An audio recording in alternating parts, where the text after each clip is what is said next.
नमस्कार। स्वागत छ तपाईलाई नेप्से बिगिनर सिरिजको अर्को नयाँ एपिसोड। तपाई शेयर बजारमा लगानी गर्न चाहनुहुन्छ र ब्रोकर एकाउन्ट तथा टिएमएस अर्थात् ट्रेडिङ म्यानेजमेन्ट सिस्टमको बारेमा बुझ्न गाह्रो भइरहेको छ। चिन्ता नगर्नुहोस्।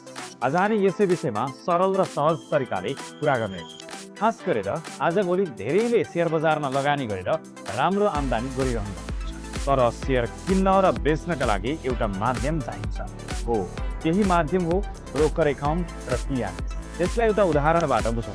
मानौँ तपाईले कुनै कम्पनीको सामान अनलाइन किन्न चाहनुहुन्छ। तपाईलाई अमेजन, दराज जस्ता अनलाइन प्लेटफर्म चाहिन्छ।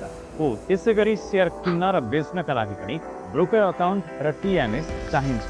अब छोटकरीमा बुझौँ, ब्रोकर एकाउन्ट के हो त? ब्रोकर एकाउन्ट भनेको शेयर बजारमा कारोबार गर्नका लागि एउटा बैंक खाता हो।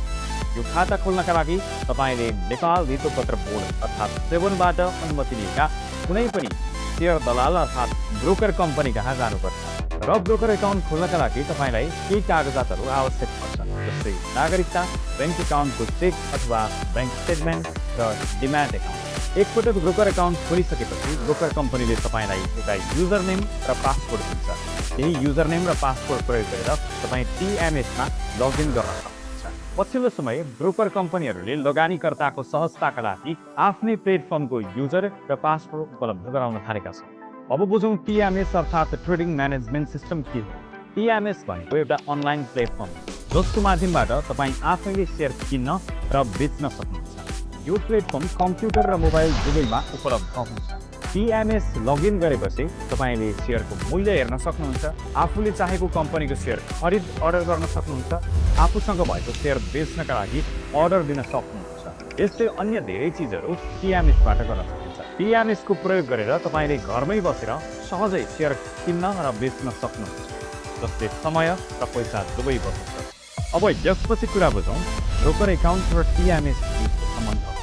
ब्रोकर एकाउन्ट के हो?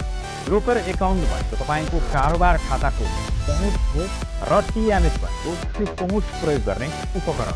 सरल भाषामा भन्दा ब्रोकर एकाउन्टले तपाईँलाई शेयर बजारमा प्रवेश दिन्छ र टिएमएसले तपाईँलाई त्यहाँ कारोबार गर्ने सुविधा प्रदान गर्छ। पछिल्लो समय शेयर कारोबार गर्नका लागि ब्रोकर कम्पनीहरूले लगानीकर्ताका सहजताका लागि आफ्नै टिएमएस प्रणाली विकास गरिरहेका छन् र जसको युजर र पासवर्ड लगानीकर्तालाई उपलब्ध गराइरहेका छन्। आजको भिडियोमा हामीले ब्रोकर एकाउन्ट र टिएमएसको बारेमा बुझ्यौँ।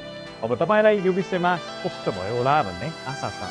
यदि तपाईँको कुनै प्रश्न छ भने कमेन्ट बक्समा लेख्नुहोला। अर्को भिडियोमा हामी कसरी ब्रोकर एकाउन्ट खोल्ने भन्ने विषयमा विस्तृत जानकारी लिएर आउनेछौँ।